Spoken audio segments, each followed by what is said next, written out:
40 to 40 is a blog and podcast hybrid project looking back, living in the now, and pondering on the future as Raymond Nurse turns 40. Each blog or podcast episode will feature topics beginning with F, such as foundation, family, financials, frenemies, and much, much more.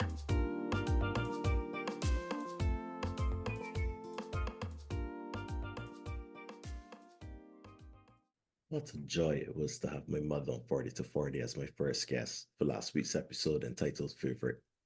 I could have gone on and on talking to her about any and everything under the sun. I was just happy to learn a bit more about who she is and how having a scoundrel like me shaped her world for better or for worse. She's gone on to be the single biggest influence on my life in almost all arenas.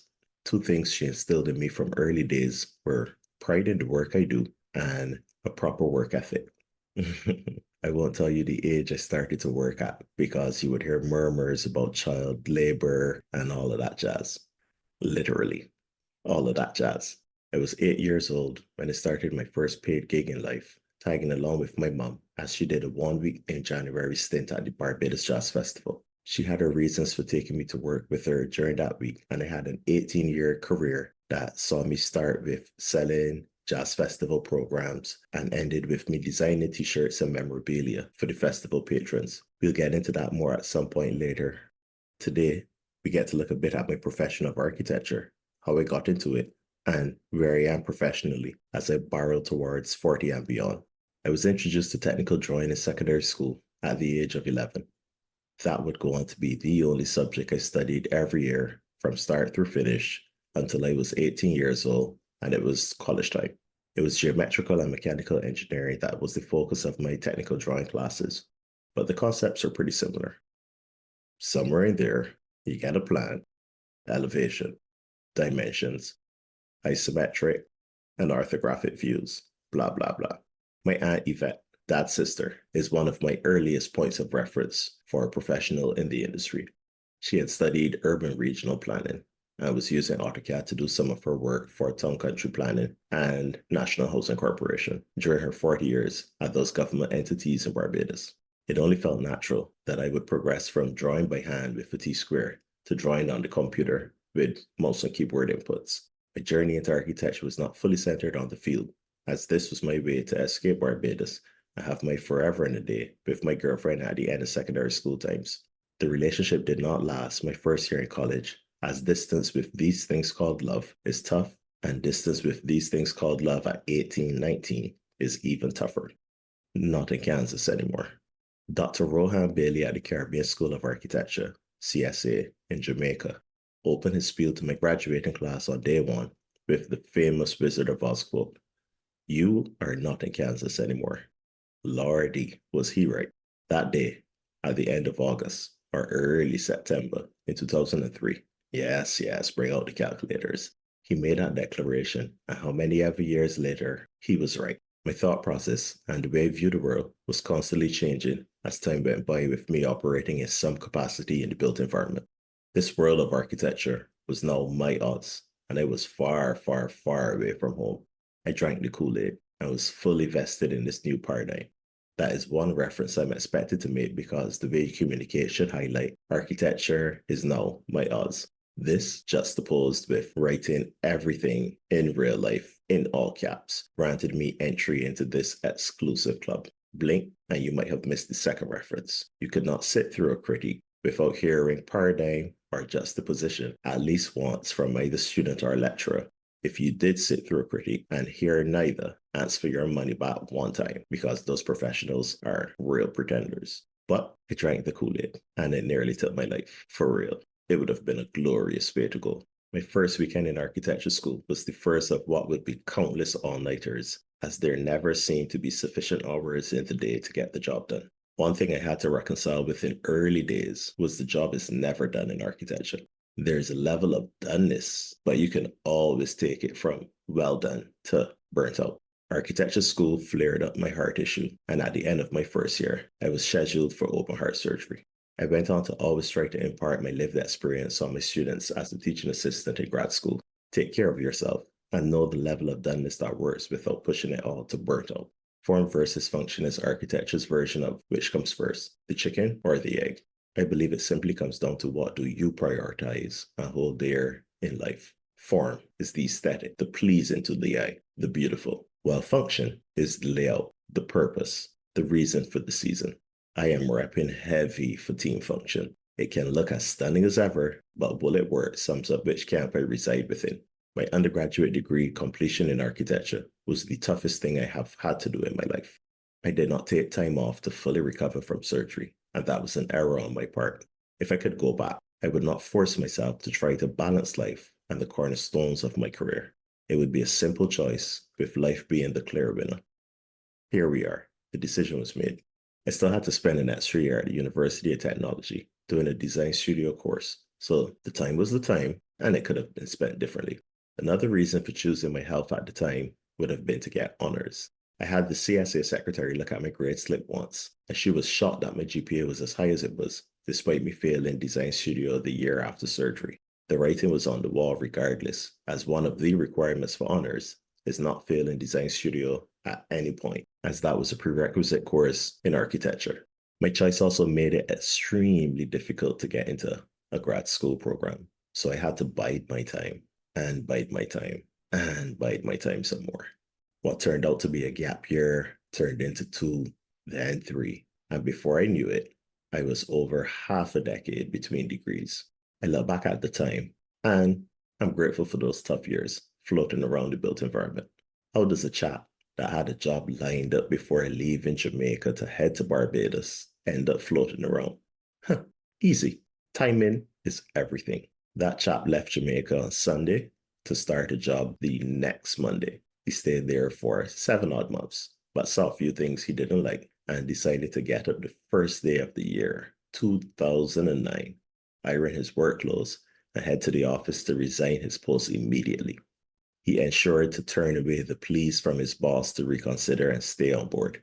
He did not have a clue about the implications the Great Recession in America in the year 2008 were about to have on his island home. He did not have another job lined up before he jumped ship. Not fully easy, but you get it.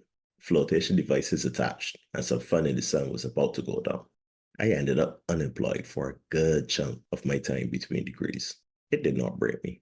I stayed resolute on the end goal of licensing as an architect and going on to have my own practice. That was the evolution of my function, and it did not have much form to it at all. That time had me continue to scour for chances to further my education.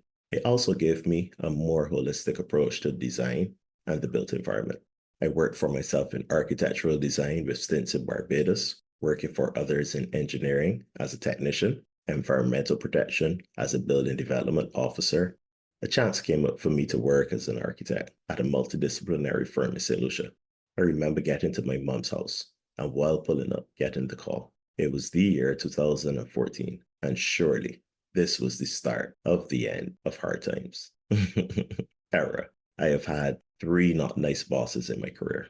This guy stands alone on the podium, but there were lessons to learn as he was a top businessman, despite a few other shortcomings. I went from euphoria at the start of that gig to learning how stress felt on my body, with throbbing at certain parts in my cranium and funky feelings around my thyroids. It was a shame too, because I loved St. Lucia so much and wanted to stay. My biggest achievement over there was a 3-floor, 15,000 square foot office building for the Caribbean Electric Utility Services Corporation, CARELEC. A high percentage of the projects we design in architecture go unbuilt. This office building is one of them, but it gave me the opportunity to take the design principles I learned with regards to form and function and apply to the project. With a team of 3 or 4 in 10 weeks, the office building went from creating the design brief with the client to full approval in the building department. The pride I take in my work shone brightly that day when I was summoned to the building department thinking they wanted to discuss revisions with me. The building officer let me know that in the history of her working there, my drawing set for Carolet was the first and most complete one that required no revisions prior to approval. Yup. Her words, not mine. Architecture in America. With things not working out with that job, I went back to Barbados to continue plugging away at finally getting my break. I met someone and was introduced to Iowa. I was told about the amazing program in architecture that was on offer at Iowa State University. I did my research and reaching out, and things were shaping up. I made a recon trip in October of the year 2015 to check out schools in Chicago as well. It turned out that Illinois was right next to Iowa, so I figured I would check there out too. It was totally unplanned, but the time I was Chicago bound, there was an architecture open house throughout downtown Chicago. I made the rounds. I was visiting buildings and firms. The worst thing you can give this man is hope. I had hope in a future with architecture in America. Doug King of Stantec, formerly VOA, turned out integral in keeping hope alive. That open house day, in a conversation with him, I expressed the desire to practice architecture in Orlando due to my family ties there. He gave me a business card of his with a number for a Tom Matsky, who was working in the Orlando sister office of VOA. I was instructed to call him when I was ready for an internship. I bought a laptop bag on that trip, as my bike strap had popped, and the bag was super heavy to lug around. I placed that business card in that laptop bag, and it stayed there for 2.5 years until 2018, when it was time to reach out to places for internships. Another reason why I had hope was because during those 2.5 odd years, VOA was bought over by Stantec. When I finally called and I spoke to Tom Matsky, he was super surprised to hear that this lad seeking out an internship was also in the Stantec family. During my years of floating around, I had worked for Stantec Barbados as an engineering technician. It was all coming together. Iowa State University turned out to be another moment of hope in the future for me, and I was able to do a double master's in architecture and urban design. Once again, I had dusted myself off, licked my wounds, and got ready to give it a good go and not die trying. I entered grad school as a mature student. I know one of my former students and a good friend now, Kayla, is going to get a grand kick out of that line when she listens to it. That one is all for you, Kayla. She was one of my students when I was working as a teaching assistant during my time at ISU. I also worked on a book publication as a research assistant in my final few semesters. ISU was the first time I was learning that white is right. It was a tough lesson to learn, but it is one that I took on board quickly as I had to evolve with this paradigm shift of dynamics in power and privilege. I navigated it all as best I could and departed ISU as a double master's degree holder, as well as a Barbados National Development Scholar. I hope you're still with me, paying attention, and caught the other reference of paradigm. That is the absolute last one. Form versus function mattered no longer, as I was on the top of the totem pole. Whichever I said it was, and the debate is over. Life has a way of humbling you time and time again. So I just stay humble these days to make the job life has to do much easier. The year is 2019, and I have done what I set out to do.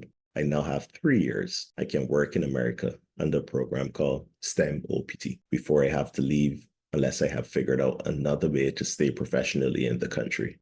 Everything was working out. I got a job at HHCP, now an Orchid Winslow company. I had a few options after interviews and went with HHCP. After half a decade of portfolio and resume revamps, false starts, applications galore to schools of architecture, and too many zeros behind tuition costs for international students, it was all coming to a good place. My belated restart was upon me, and it was great. Fun work events, happy hours, cool co-workers. I was living the dream, fully living the corporate America architecture dream. It is the year 2020, under a year on the job, and the world is about to battle with the cooties. The COVID-19 pandemic did not want to see me reveling. I took my immunocompromised self indoors to work from home, and everything came to a grinding halt. There were 6 weeks when everyone was working from home, but once Florida opened back up, yes, it did shut briefly. People went into the office, and being one of a few working remotely was not a grand time. I now had the distinction of finishing with an undergraduate degree in the year of a recession and finishing double graduate degrees within the year of a recession and the pandemic. To everyone severely impacted by these events, I take full responsibility, and I am truly sorry. No more tertiary education for me. The apocalypse and/or rapture might manifest itself if I pursued a PhD. Plus, Dr. Architect Nurse would surely confuse the masses. And I definitely don't want to be DAN. I ended up being laid off from HHCP. though I wish I could have stayed, since it was a nice organization for me professionally. Persons talk about how tough the job hunt can be. The job hunt on STEM OPT or a work visa like H-1B is even tougher. You have 90 days to find your first job out of school or you are homeward bound. If you're laid off at any point during that time, you have 90 days to find another landing spot. When you get on H-1B, that time drops to 60 days, I believe, which is a rough ask, but somehow I managed to get through that period too. If you take in 40 to 40 and you employ a non-national, please, please, please give the person some heads up that layoff is coming so they can properly plan the transition to another spot. I know it is business, and there seems to be this notion that the person will not want to be productive if they know, etc. But the gratitude of that employee will likely see their productivity rise through the roof in that moment, as you have helped them significantly by providing them with that information. If you are the employee and you suspect things are not going great, try your best to highlight the constraints you exist within. Advocate for yourself and stay on top of your status in office. It is a business and no favors are owed to you. The one that got away. With a few H-1B visa processes under my belt, I had a gap year in Birmingham, Alabama, while focused on multifamily architectural design. It was another experience for the books. There is always that one. You know the one. There's always the one that got away. Interplan represents that organization for me. I went in a different direction from Interplan, but even with a lower pay pack and no plan to sponsor me on offer, this architecture firm was most attractive to me.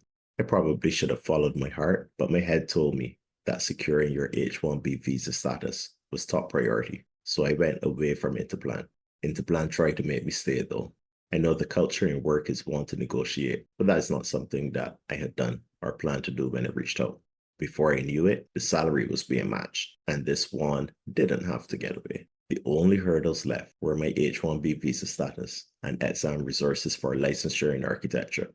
We were not able to clear the H-1B visa status hurdle, but the parting of ways was done amicably, professionally, and I have nothing but high words for this architecture firm. Interplan was the one that got away from me, and the feeling was reciprocated. I say that because they let a few weeks pass when I had gone in another direction and checked in with me to see how things were going and if I was holding firm on that decision. We caught up just under a year down the road, and at this juncture, I received some of the best news I could get about an architecture firm that I was not tenured with. Interplan let me know that after missing out on me, they went on to remove one of the hurdles that prevented my recruitment. They were now providing exam resources for their employees, and 10 of their employees were now benefiting from that perk as they worked towards licensure as an architect. I smiled, thinking of the positive change I was able to bring to others while advocating for myself in a foreign land. Your story is not my story, but if you're looking for a landing spot in architecture in Orlando, check out Interplan. Tell them Raymond Nurse sent you. I jest. Just give it your best shot and follow your journey. My journey took me away from architecture and into property condition consulting, and I am loving it here. DEY. Architecture in America is very much an old white boys club. I remember growing up being exposed to milk. Bear with me here. There was whole milk, chocolate milk, vanilla milk, and of course, 2% milk. I would ask myself, is 2% milk really milk? This was a form of milk that was most suspicious to me. When I heard the following statistic, the link to 2% milk stood out to me. You have probably caught on to where I'm going with this, but if you haven't, know that I lean heavy towards function over form. I love numbers. I love statistics. I love how things work.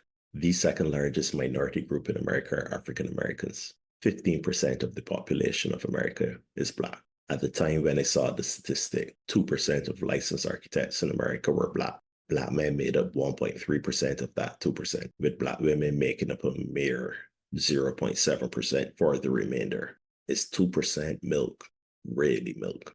I've had numerous discriminatory moments in architecture, with the most being in practice in America. It sucks, but there's a serious lack of representation in the field. I think the numbers speak for themselves, where there is a 750% contraction of people from 15% to 2%. Something is amiss.